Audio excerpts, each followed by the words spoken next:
Welcome back to the news at 10. The founder of the Center for Values and Leadership, Professor Pt.3, is advocating the revamping of Nigeria's education system through equitable access to open and distance learning opportunities.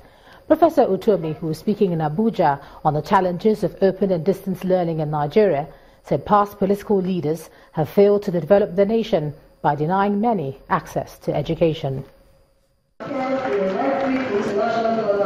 It is a gathering of scholars at the pre-convocation lecture of the National Open University of Nigeria in Abuja.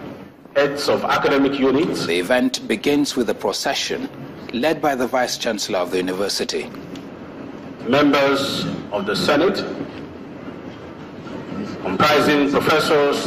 With the procession over, the guest lecturer blames past leaders for denying many Nigerians access to education. It is only leaders who, through knowledge and a sense of service towards society, who manage to pull things together that make all these things before us that look like incredible challenges become routines of tomorrow that we all take for granted. The chairman of the occasion and registrar of the Joint Admission and Matriculation Board takes a swipe at the Council for Legal Education and the National Youth Service Corps for undermining the activities of the National Open University of Nigeria. If anybody disagrees with a law, the best place to go is the National Assembly, not to take the law into its own hands. And I therefore call on agencies of government to be lawkeeper rather than lawbreakers. Vice Chancellor of the National Open University of Nigeria speaks on the reforms the university is undergoing. Part of the system reforms have now tend to move away from what you know to what we don't know. Most of the debates, discussions and conversations so far tended to focus singularly on what ODL is. And I don't think there's anybody in the whole of West African region who will tell us what ODL is. We are the largest. We're just simply the best. The lecture, which is the 6th in the series, organized by the university, attracted several dignitaries from within and outside the academia. The Anambra State government has pledged commitment to solving the problem of youth unemployment in the state through various windows, including agriculture, trade and commerce, and civil service. The secretary to the state government mentioned this when he visited the camp where 178 youths were undergoing training. Anambra State has a population of over 4 million people, with the youth forming a critical mass in the structure. In the face of the present reality of unemployment and lack of empowerment opportunities for the youth, the state government is engaging them in the agricultural sector and creating career opportunities in the state civil service. All my 4 pillars, agriculture, trade and commerce, oil and gas, industrialization, all those areas are to create jobs for youths. In the last 2 years plus, we have employed in various categories over 800 youths, and we will still employ more. The NYSC Permanent Orientation Camp in Awka South Local Government Area, Anambra State, is a beehive of activity as 178 youth are undergoing training for onward career opportunities in the state civil service under the Operation Clean and Healthy Anambra Ocha Brigade.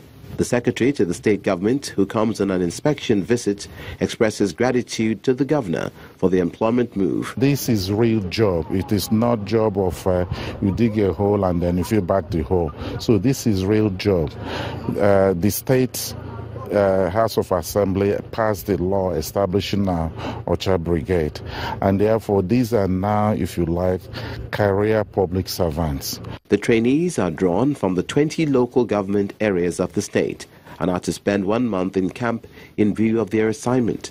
With the youths resolute to make the most of the opportunities given, the state government says it remains committed to its programs on job creation. Let's take a look at some business news now. Here's Anne Waudu.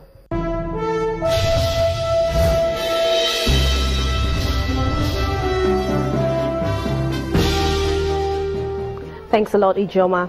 The Federal Allocation Committee says monthly allocation to the 3 tiers of government increased by 13 billion naira in the month of December 2016.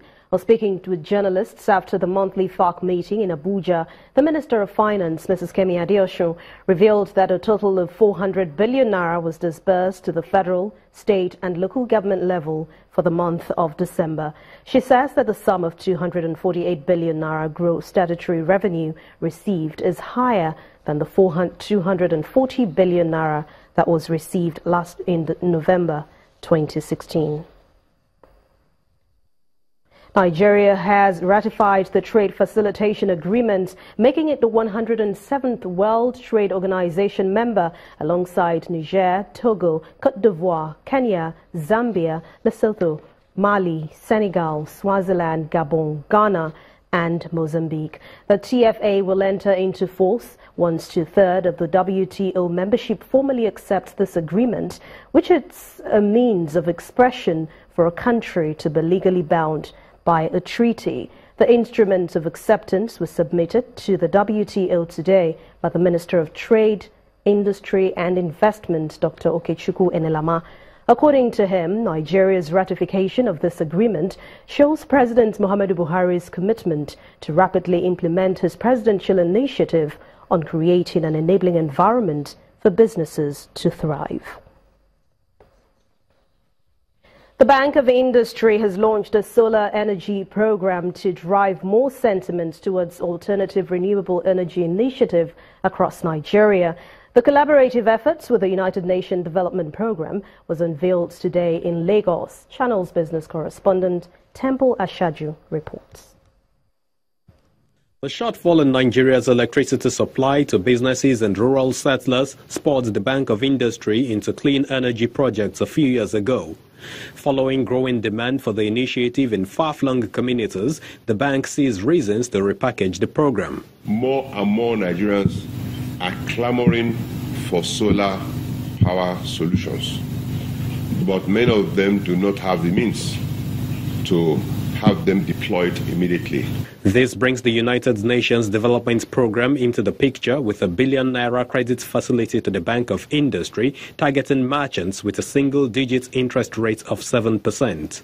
This initiative is being replicated in other communities in collaboration with our development partners, the United Nations Development Program, and friendly state governments as well. We missed the green agricultural revolution. We have almost missed the revolution on IT and computerization. The green energy revolution is very new, it's just picking up. And it's moving very fast, which means we have to be agile, we have to be innovative.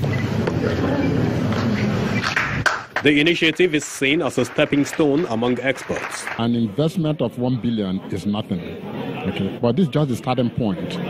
With the success that is being recorded with this fund, BOI is now in a better position to leverage external sources of funding to increase the quantum of funds available. This power is great.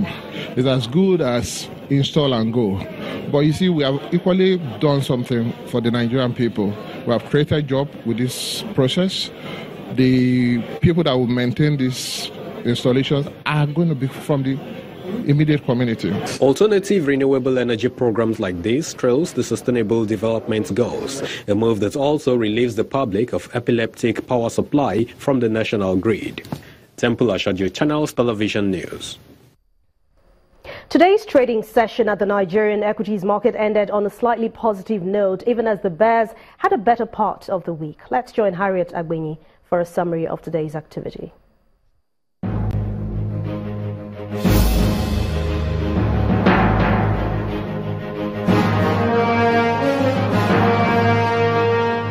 The Nigerian equities market eked out a 0.08% gain at the end of Friday's session, even with losses from some market movers. Now, when trading ended for the day, market capitalization came in at 9.02 trillion naira, with the all-share index at 26,223.54. Access Bank, United Capital and Owando were the three most actively traded equities today. Transactions came in lower as investors in 2,804 deals exchanged 203.18 million shares valued at 2.02 billion naira. 27 stocks recorded appreciations. Top on the list is 7-Up Bottling Company, while the equity is followed by UAC Property and Qtix. On the flip side, blue chip stocks Wema Bank, Total and Diamond Bank were the 3 top laggards for today. That's the stock market report. I'm Harriet Agbinyi.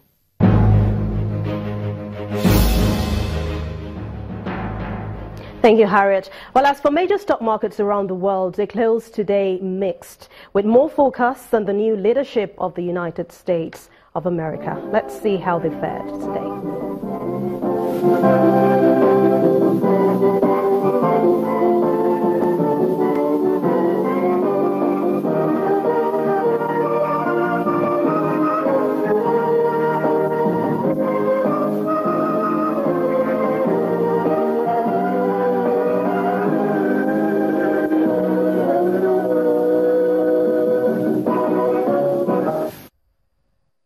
And that's business news on the last trading day of the week. Thanks so much for watching. Back to you, Joma.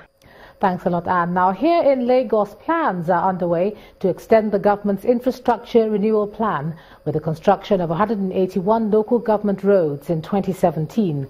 Governor Akinwumi Ambode revealed this at the first quarterly town hall meeting this year.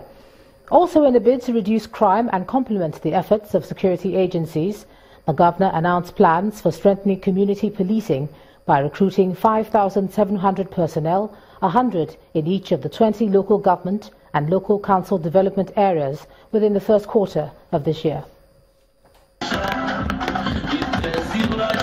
Governor Akinwumi Ambode hosts the people of Lagos East Senatorial District at the first quarter of 2017 town hall meeting.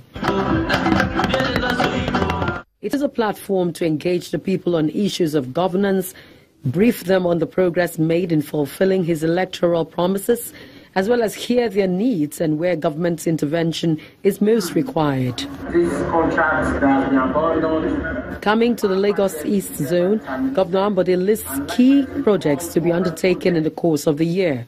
Some of those key projects we would like to take in this quarter include Agric, Ishao Arepo Road in Ikorodu, Ketu Alakpere Inner Roads Phase 2, Okeosho Araga Poka in Epe, Topo Garage to VIP Chalet in Badagry. The government seems to have other plans in the area of crime reduction in the state. To complement the police and other law enforcement agencies in the state, we inaugurated the board of the state's neighborhood safety corps. The safety corps will become operational before the end of March. The idea is this: we'll have 100 safety corps in each local government, so we'll be recruiting 5,700 people in the next 3 weeks or 4 weeks, and then we'll launch it with serious equipment. Most of the questions and requests made by residents during the interactive session borders on road and education infrastructure. Governor Ambode says government would ensure that their needs are promptly met. He expresses optimism that 2017 holds great expectations for Lagos, especially as it sets to mark its landmark Golden Jubilee.